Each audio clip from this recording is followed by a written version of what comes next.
பாடல் எண் 1698. அடி வைத்து அருளுதி ஆசான் நின்று என்னாய். இது முதலடி. அடி வைத்து அருளுதி, அருளுதினா என்ன? அருளுங்கள் அப்படின்னு சொல்லப்பட்டிருக்க இந்த இடத்துல. அடி வைத்து அருளுதி, உங்களுடைய திருவடியை என்னுடைய தலையில் வைங்க, அருளுங்க. ஆசான், ஆசானா யார்? குருநாதர், சொல்லிக் கொடுப்பவர். இந்த இடத்துல ஆசான் என்று சொல்லப்படுவது கொஞ்சம் பொருள் கொஞ்சம் மாறுபடும். இந்த இடத்துல நேரடியாக குரு என்ற வார்த்தைக்கு ஒரு பொருள் இருக்கும், இந்த இடத்துல ஆசான் என்று சொல்லப்படுவதற்கு ஒரு பொருள் இருக்கும். இந்த இடத்துல ஆசான் என்று சொல்லப்படுவது முதல்ல ஒழுக்கத்தை நமக்கு இங்கே சொல்லிக் கொடுப்பவர். இந்த இடத்துல ஆசான் என்றால், இப்போ பள்ளிக்கூடத்தில் இருக்கக்கூடிய ஆசிரியர் நமக்கு என்ன சொல்லுவாங்க? ஆசான்கிட்ட போய் கற்றுக்கோ இல்லையா? நம்ம இந்த சிலம்பாட்டம், யுத்தம், இதெல்லாம் சில இதெல்லாம் சொல்லிக் கொடுப்பாங்க இல்லையா? இதெல்லாம் பார்த்திங்கன்னா ஆசான் எனக்கு சொல்லிக் கொடுத்தாரு, இப்படி தான் சொல்லுவாங்க. பரதக்கலை, நாட்டியக்கலை, எங்கள் ஆசான்ற வார்த்தையை தான் பயன்படுத்துவாங்க இந்த இடத்துல. சில வித கலைகளை சொல்லிக் கொடுப்பவர்கள் அவங்க இந்த இடத்துல ஒழுக்கத்தை இங்கே சொல்லிக் கொடுப்பவர்கள், போதிப்பவர்கள். முதலில் இயம நியமங்களை சரியாக சொல்லிக் கொடுப்பவர்கள் இந்த இடத்துல. ஸோ இவர்கள் தான் இந்த இடத்துல ஆசான் இந்த இடத்துல. ஸோ அப்போ அப்படிப்பட்ட அந்த ஆசான்கிட்ட போய் அவரையே இந்த இடத்துல இறைவனாக பாவித்தல் முதல்ல, இல்லைங்களா? நீங்கள் போன பாடலில் வந்து ஒரு ஞானகுருவே கிடைப்பார் அப்படின்னு சொல்லிட்டு சொல்லி கொடுத்தார். பட் இந்த பாடலில் என்ன பண்ணுறாரு? இந்த இடத்துல ஞானகுரு அல்ல, உலக ரீதியாக இயம நியமம் ஒழுக்கங்களை எப்படி வாழ வேண்டும் என்று சொல்லி கொடுப்பவர் ஆசான் தான் இந்த இடத்துல. அவரையே குருவாக பாவிக்கலாம். அவருடைய திருவடி என்ன செய்யணுமா இந்த இடத்துல? ஆசானே அவங்களுடைய திருவடி எனக்கு கொடுங்க அப்படின்னு சொல்லிட்டு நின்று என்னாய் அப்படிங்கிறார். இந்த ஆய் என்று சொல்லப்படுவது சிறுமை. இந்த இடத்துல அதுக்கு பொருள் சிறுமை. சிறுமை என்பது எது ஒரு மனுஷன்ட்ட அப்படின்னா தன்னுடைய அகங்காரம், மானவம், இதெல்லாமே சிறுமை தான் இந்த இடத்துல. ஏன்னா அந்த சிறுமை தான் அவனை இறைவனிடத்தில் சென்று அடைய தடையாக இருக்கின்றது இந்த இடத்துல. ஸோ என்ன பண்ணணுமா இந்த இடத்துல? ஆசானிடம் சென்று தன்னுடைய சிறுமை அனைத்தையும் கொண்டு அவங்ககிட்ட கொடுத்துடணுமா இந்த இடத்துல. யார்? சீடர் இவர்கிட்ட கொடுத்துருவாரா இந்த இடத்துல? ஆசானே, நான் என்னுடைய சிறுமை எல்லாத்தையும் உங்ககிட்ட கொடுத்துட்றேன், நீ என்ன சொல்லிக் கொடுக்குறியோ அதை நான் கடைபிடிக்கிறேன் அப்படின்னு சொல்லிட்டு அந்த சொல்லிக் கொடுக்குறத இவர் இந்த இடத்துல கடைபிடிக்கிறார். அப்படி கடைபிடிக்கும் போது இந்த இடத்துல என்ன ஆகுது? அடி வைத்த மாமுடி மாயா பிறவி, இது 2வது அடியில் சொல்கிறார். இவர் சரணடைந்தது ஆசானிடம். இந்த இடத்துல ஆசான் என்றால் சும்மா நான் சொல்லிக் கொடுக்குறவங்க எல்லாருமே ஆசான் இல்லை. எப்படி இந்த இடத்துல குரு என்று சொல்லப்படுவர் எல்லாருமே குரு இல்லை, இறைவனை உணர்ந்தவர் மட்டும்தான் ஞான குரு. அதுபோல் இந்த இடத்துல ஆசான் என்று சொல்லப்படுவர் இந்த இடத்துல இறைவனை உணர்ந்திருப்பார் இல்லையா என்று தெரியாது. ஆனால் ஒழுக்கம், இதுதான் ஒழுக்கம், இதுதான் நியமம், இதுதான் நியமம், இதை கடைபிடித்தால் உறுதியாக சென்று இறைவனத்தில் சேரலாம் என்று சொல்லிக் கொடுப்பவர் இந்த இடத்துல. கல்வி முறைகளை போதிக்க சொல்லிக் கொடுப்பவர் இந்த இடத்துல. அவர் ஆசான் இந்த இடத்துல.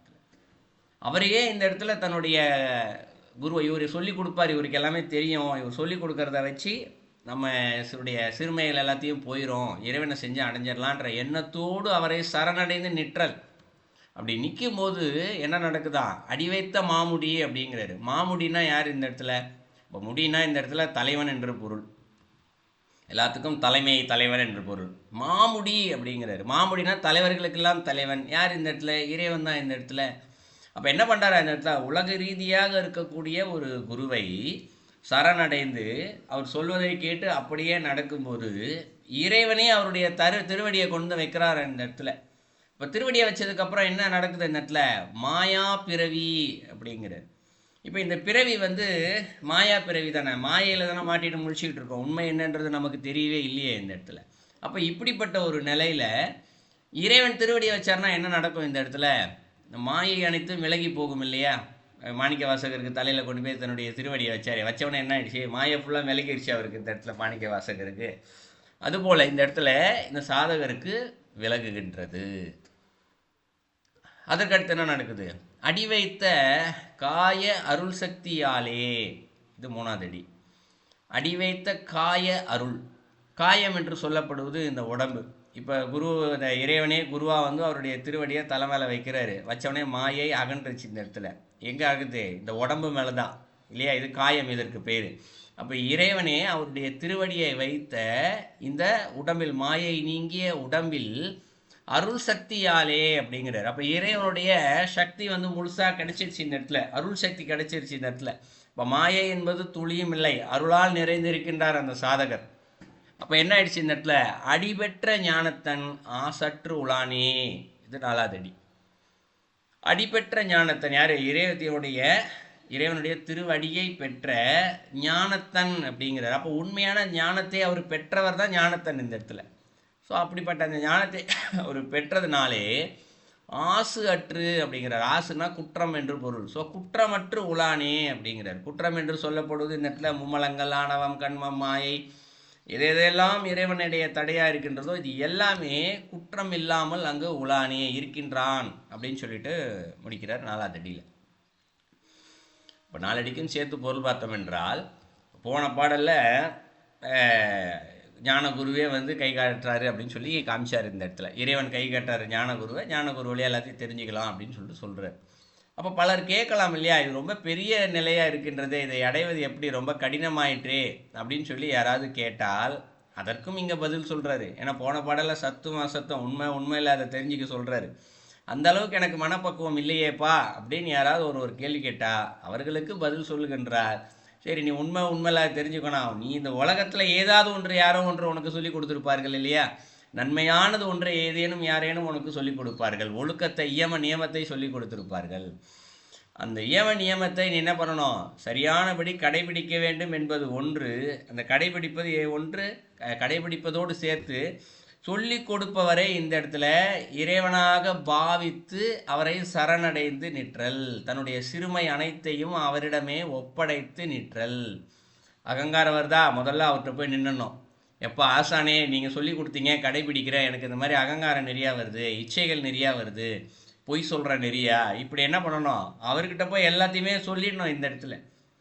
அப்படி சொன்னாதான் அவர் நம்ம உண்மையாக நம்புகிறோன்னு பேர். ஏன்னா சில நேரங்களில் நமக்கு தவறான சிந்தனைகள் ஏதாவது ஒன்று வரும், மனித இயல்பு. யாராவது எனக்கு வரலன்னு சொன்னாங்கன்னா ஒன்று பொய் சொல்கிறாங்கன்னு அர்த்தம் இந்த இடத்துல, இல்லை மறைக்கிறாங்கன்னு அர்த்தம் இந்த இடத்துல இல்லையா. அப்போ உண்மையாகவே, ஏன்னா இந்த உலகத்தில் இருக்க எல்லா மனிதர்களுக்குமே சேர்த்து தான் சொல்கிறேன். ஏதோ ஒரு இடத்துல சின்ன எண்ணமாவது ஒரு தோணிடும் இந்த இடத்துல, ஒரு பொய் சொல்லணும்னு தோணிடும் இந்த இடத்துல, இச்சை ஏதாவது ஒன்று வந்துடும், அகங்காரம் வந்துடும், ஆணவம் வந்துடும் நிச்சயமாக.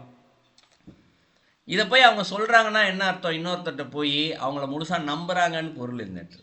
யாரை நம்புகிறார் இந்த இடத்துல, ஆசான் தன்னுடைய குரு உலக ரீதியாக ஒழுக்கத்தை சொல்லி கொடுத்தோட்ட இந்த மாதிரி எனக்கு வருது, இதை நான் வராமல் இருப்பதுக்கு நான் என்ன செய்ய வேண்டும், எனக்கு கற்றுக் கொடுங்கள்னு கேட்கும்போது நிச்சயமாக ஒரு ஆசானால் இதற்கு பதிலை சொல்லிக் கொடுக்க முடியும். இதை செய்ய, உனக்கு இது வராது, இதை சொல்லிக் கொடுப்பார்.